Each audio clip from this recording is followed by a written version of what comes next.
যতগুলো আলোচনা হচ্ছে তার ভিত্তি হলো জুলাই একটা পরিবর্তন হয়েছে এবং সেই পরিবর্তনের ভেতর থেকে বাংলাদেশের রাজনীতিতে আরো সুদূর প্রসারী কতগুলো পরিবর্তনের স্বপ্ন, এটি প্রত্যেকটা রাজনৈতিক দল, সাধারণ মানুষ তারা সবাই সেই স্বপ্নটা দেখেন। কারণ আমাদের এখানে রাজনীতিতে তার পরতে পরতে অনেকগুলো অন্ধকার জমেছিল, সেই অন্ধকারটা দূর করা দরকার। সেই দূর করার একটা সুযোগ এসেছিল, রাজনৈতিক দলগুলো সেই সুযোগটা প্রপারলি অ্যাড্রেসও করেছে।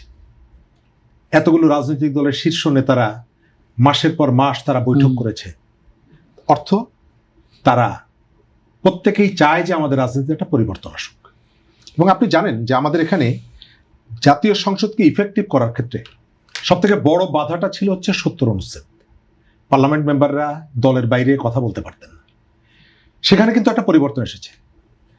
সংখ্যা মূলত সরকারের আস্থা ভোট এবং বাজেট এর বাইরে পার্লামেন্ট মেম্বাররা কথা বলবেন, দলের বিপক্ষেও বলতে পারেন। ক্ষমতার ভারসাম্যের বিষয়ে তারাও কিন্তু একটা একমত হয়েছেন। যারা সরকার গঠন করছেন বিএনপি, তারা কিন্তু এই জুলাই অভ্যুত্থানের অনেক আগে তারা ৩১ দফার একটা সংস্কার প্রস্তাব নিয়ে এসেছে। এখানকার বাম দলগুলো তারা পার্লামেন্টে নাই, কিন্তু পার্লামেন্টের বাইরে রাজপথে থেকেও তারা অনেকগুলো জায়গায় পরিবর্তনের প্রত্যাশা নিয়ে তারা তাদের কতগুলো বক্তব্য দিয়েছে। কিন্তু পরিকল্পিতভাবে খেয়াল করে দেখবেন যে এই যে দলগুলোকে, এই যে বিএনপির কথা বলেন, বিএনপির বিরুদ্ধে সোশ্যাল মিডিয়া সহ বিভিন্ন জায়গায় একটা প্রচার আছে, বিএনপি সংস্কার চায় না। বাংলাদেশের জুলাই অভ্যুত্থানের বহু আগে বিএনপি সংস্কারের প্রস্তাব নিয়ে এসেছে ৩১ দফা। অর্থাৎ বিএনপি সে মিন করছে যে এখানে একটা পরিবর্তন দরকার। ইম্পর্টেন্ট জায়গাটা আজকে স্বরাষ্ট্রমন্ত্রী তার যে বক্তব্যটা দিয়েছেন তার কিন্তু আরো একটা পরিচয় আছে। এই যে ঐক্যমত্য কমিশনে তিনি বিএনপি রিপ্রেজেন্ট করেছেন, অর্থাৎ এর ভেতরকার অলি গলি, দাড়ি কমা সেমিক্লোন, প্রস্তাবগুলোর উদ্দেশ্য এবং তার পেছনের উদ্দেশ্য সবগুলোই তার নখদর্পণে এবং তার উত্তর মনে হয় আজকে খুব বিশ্লেষণ। তবে আমি ওইটাই বলছি আর কি। অর্থাৎ এর ভেতর থেকে বোঝা যায় যে তিনি এই প্রক্রিয়ার সঙ্গে একেবারে ওতপ্রোতভাবে নিজেকে যুক্ত করেছিলেন এবং তিনি যে এভাবে উপস্থাপনটা আমার কাছে ভালো লেগেছে, বেশ হাসি ঠাট্টা এগুলো করে। কিন্তু তার বক্তব্যের মধ্যে একটা জায়গা ইম্পর্টেন্ট, সেটা হলো আরোপিত কিনা। সর্বশেষ শব্দটি ছিল আরোপিত আদেশ। অর্থাৎ আমরা সময় যত যাচ্ছে ততই দেখা যাচ্ছে যে জুলাইয়ের যে স্পিরিটটা ছিল সেটিকে ডাইভার্ট করে ফেলার একটা প্রবণতা বাংলাদেশের ভেতরে ছিল।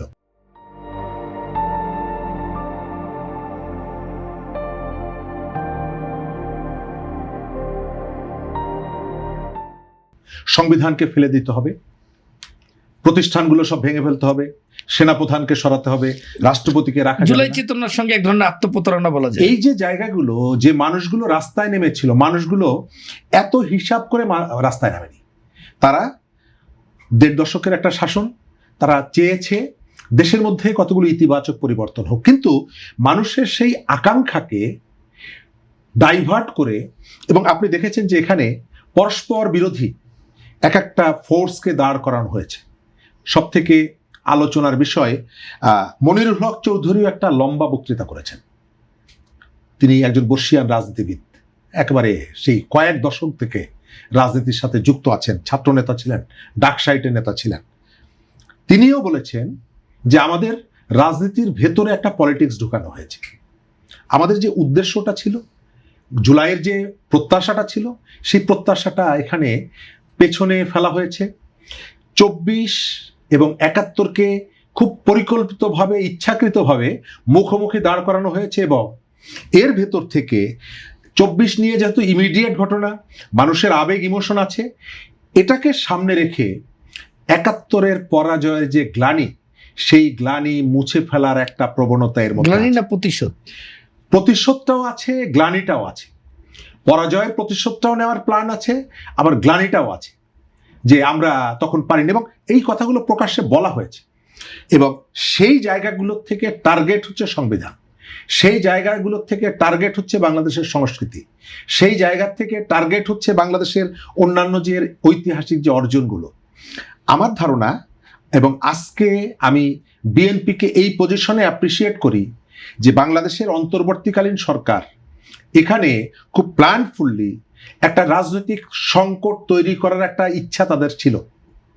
তা না হলে বাংলাদেশের প্রধান যে রাজনৈতিক দলটি, এটি প্রধান এই কারণে এখন বলতে তো আর কোনো দ্বিধা নেই, তারা বিশাল মেজরিটি নিয়ে ক্ষমতায় বসেছে, সুতরাং প্রধান রাজনৈতিক দল তারা, তাদের সাথে কথা না বলে, তাদের মতামত না নিয়ে আপনি একটা গণভোটে, এবং যেটি আজকে এসেছে সালাউদ্দিন সাহেব বলেছেন যে গণভোটের একটি প্রশ্ন, এটি বিএনপির স্পিরিটের বাইরে, বিএনপিটিকে সমর্থন করে না, সেটি আপনি ইন্ট্রোডিউস করলেন কেন?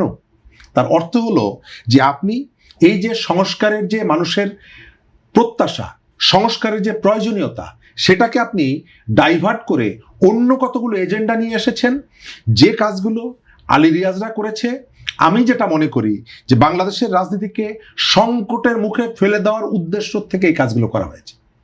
যে দলগুলো রাষ্ট্র পরিচালনা করবে তাদের মতামত না নিয়ে, অথবা তারা যে মতামত দিয়েছে আপনি বাড়িতে বসে সেগুলোকে ফেলে দিয়েছেন, এটা আমরা জানতাম, এবং আপনি নতুন কতগুলো বিষয়ের মধ্যে যুক্ত করেছেন।